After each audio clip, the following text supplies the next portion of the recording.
October 14, 1960, an elderly World War II veteran stood at a Memphis grocery store checkout, counting pennies and nickels, trying to afford a few basic items. Elvis Presley was in line behind him. What happened next showed the difference between celebrity and character. By October 1960, Elvis Presley was one of the most famous people in America.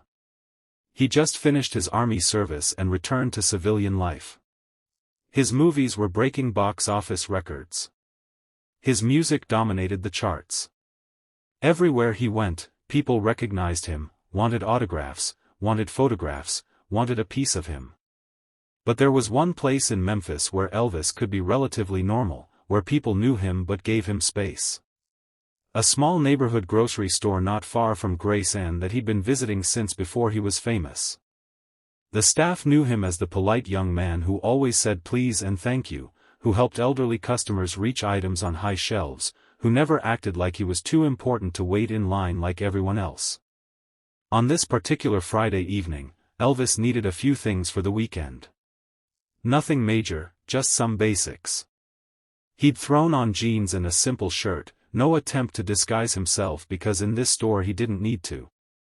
The evening shift cashier, a woman named Dorothy, who'd been working there for 15 years, had run up Elvis's groceries dozens of times. She'd nod hello, make small talk about the weather, treat him like any other regular customer. Elvis grabbed a basket and walked through the aisles, picking up milk, bread, some sandwich meat, a few other items. The store was quiet at this hour, just a handful of other shoppers. He noticed an elderly man moving slowly through the aisles with a single cane, his left pant leg pinned up where his leg ended below the knee. The man was wearing an old but clean button-up shirt, and on his chest was a small pin, the kind veterans wore. Elvis couldn't see the details from where he stood, but he recognized what it represented. Elvis continued his shopping, but he found himself noticing the old man in different aisles. The man would pick up an item, look at the price, put it back, pick up something else, study it, sometimes put it in his basket, sometimes return it to the shelf. There was something methodical about it, careful, like every decision mattered. When Elvis finished his shopping and headed to the checkout, there was only one lane open. The elderly veteran was there unloading his basket on the counter. Elvis got in line behind him and waited. Dorothy, the cashier, greeted the veteran warmly. "Evening, Mr. Peterson. How are you today?" "Can't complain, Dorothy," the old man said, though his voice had that weary quality that suggested he probably could complain if he chose to. "Body's not what it used to be. But I'm still here." "That's the spirit," Dorothy said, starting to ring up his items. Elvis watched as the items moved across the counter. A loaf of bread, a small container of milk, a can of soup, another can of soup, a package of butter, some eggs, the basics. Nothing extra, nothing for pleasure, just what a person needed to survive.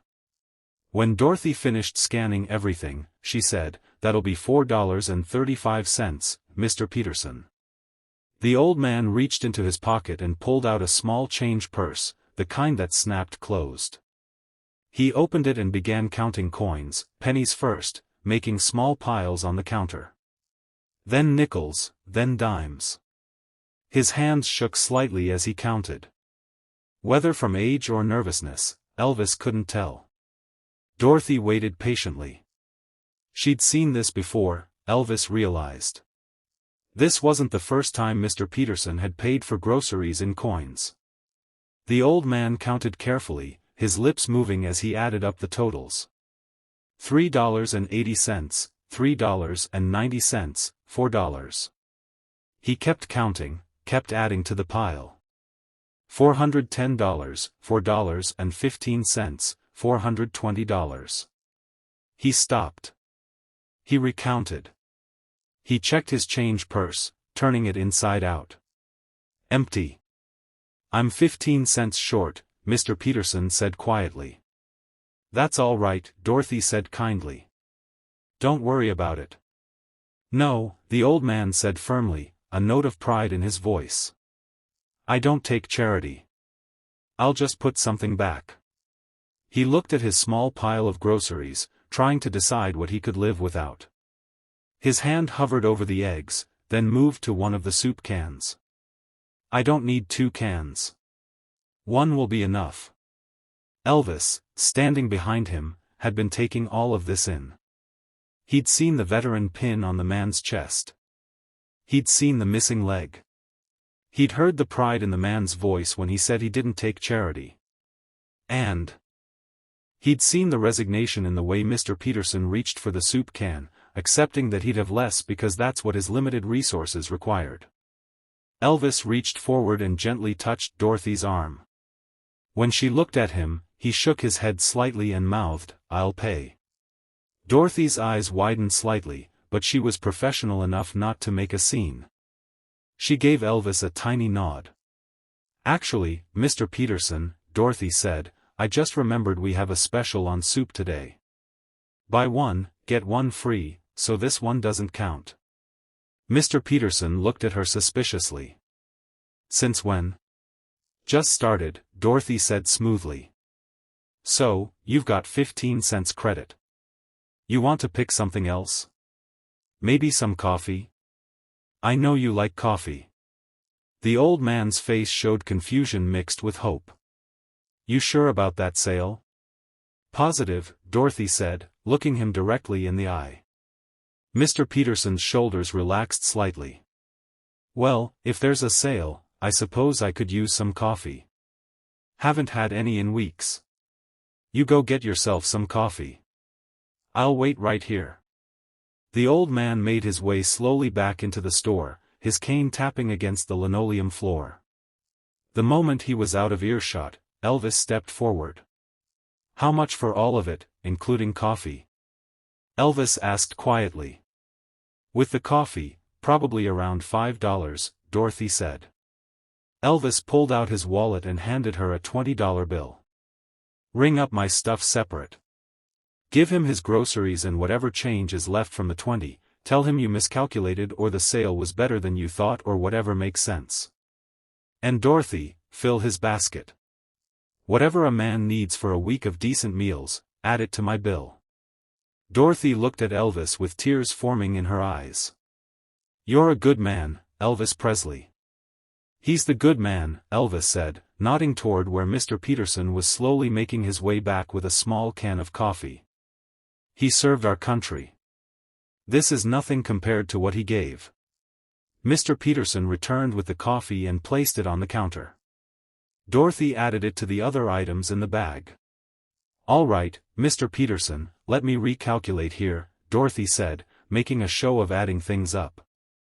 "With the soup sale and the coffee sale we're running, and I think I miscounted before, your total is actually $4.20, so you've got 15 coming back to you." She put 3 nickels in his hand. Mr. Peterson looked at the coins, then at his bag of groceries, then at Dorothy. "You sure you got that right?" "Absolutely sure," Dorothy firmly. "Well," Mr. Peterson said, still seeming uncertain, but willing to accept this small piece of good fortune. "I appreciate it, Dorothy. You have yourself a good evening." "You, too, Mr. Peterson. You take care now." The old man picked up his bag slowly and made his way toward the door. He was almost there when Elvis spoke up. "Excuse me, sir." Mr. Peterson turned around, noticing Elvis for the first time. His eyes widened slightly with recognition. Elvis walked over to him. "I couldn't help but notice your pin. You served in World War II." "Yes, sir," Mr. Peterson said, standing a little straighter despite the cane. "European theater. Lost my leg at Normandy, but I made it home, which is more than a lot of men can say." "Thank you for your service," Elvis said. And there was something in the way he said it, the sincerity, the weight he gave those words that made them more than just a polite phrase. Mr. Peterson's eyes got shiny. "That's kind of you to say, son. I know who you are. My granddaughter has your records. She thinks you're something special. I'm just a singer. You're a hero." "I'm not a hero," Mr. Peterson said, shaking his head. "I just did what needed doing." "We all did."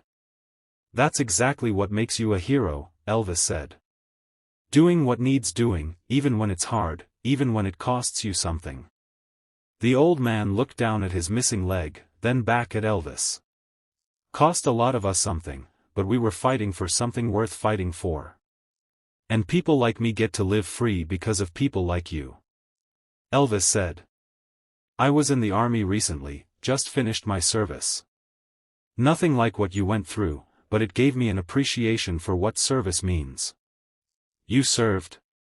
Mr. Peterson asked, surprised. "I didn't know that." "Just got out a few months ago," Elvis said. 2 years in Germany. It was an honor to serve, even in a small way." Mr. Peterson smiled, a real smile that lit up his weathered face. "Then you understand. You know what it means to put something bigger than yourself first." "I try," Elvis said. "Though I think I've got a long way to go to measure up to men like you."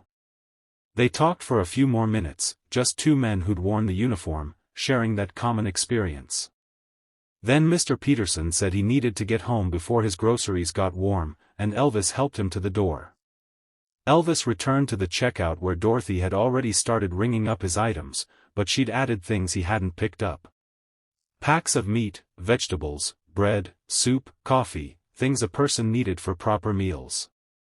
"Mr. Peterson forgot a few things," Dorothy said with a slight smile. "I'm sure he'll be back for them tomorrow. Maybe you could drop them off on your way home. You live in that direction, don't you?" Elvis understood immediately. "I'd be happy to. Can't have a man go without his groceries."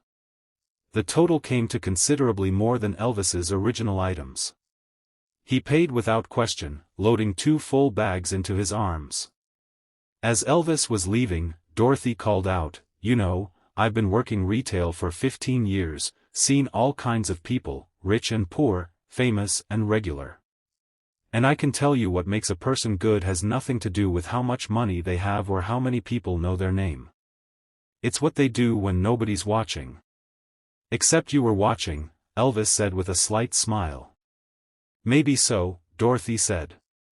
"But you didn't know that when you offered to pay. You did it because it was right, not because anyone would know." After Elvis left, Dorothy turned to the next customer in line, a woman who'd witnessed the entire exchange. The woman had tears streaming her face. "I'm sorry," the woman said. "I'm crying like a fool, but what he just did, that was the most beautiful thing I've seen in a long time." "It was pretty special." Dorothy agreed. The woman reached into her purse and pulled out a $5 bill. "I want to put this toward Mr. Peterson's groceries next time he comes in. If that young man can be that generous, the least I can do is help, too." Another customer who'd been watching stepped forward. "Put me down for $5, too." By the time the store closed. That night, Dorothy had collected nearly $50 from customers who'd witnessed Elvis's quiet act of generosity and wanted to do something themselves. She started a fund for Mr. Peterson and a few other regulars who she knew struggled to make ends meet. Elvis never knew about the fund his actions inspired. He never told anyone about paying for Mr. Peterson's groceries. When reporters would later ask him about charitable acts, he'd talk about official donations to hospitals and schools, but he never mentioned the small personal moments like this one. But those who'd witnessed it that October evening never forgot. They told their families, their friends. The story spread quietly through the neighborhood, not as gossip, but as inspiration. It became a reminder that kindness doesn't have to be loud or public to be powerful. Mr. Peterson never knew who really paid for his groceries that night. He believed in the soup sale and the fortunate miscalculation, believed in his own small piece of good luck. And maybe that was the most respectful part of what Elvis did, letting the old veteran keep his dignity, never making him feel like charity, just giving him what he'd earned through his service, even if the government check didn't quite cover it. Years later, when Elvis died, the story of that evening in the grocery store was one of dozens that emerged. People who'd witnessed small moments of generosity, times when Elvis had helped someone quietly without fanfare, without expecting recognition. The grocery store story was just one thread in a larger tapestry of a man who understood that fame gave him resources, and resources gave him responsibility. Dorothy, the cashier, was interviewed once about that night. She was asked why she thought Elvis had done it. "He saw a man who'd given everything for his country," Dorothy said simply. "A man who'd literally left part of himself on a battlefield so people like Elvis could live free. And Elvis understood that no amount of money, no hit record, no movie contract could ever repay that debt. So he did what he could in that moment. He made sure a veteran could eat decent meals for a week. Not as charity, not as publicity, just as one man honoring another man's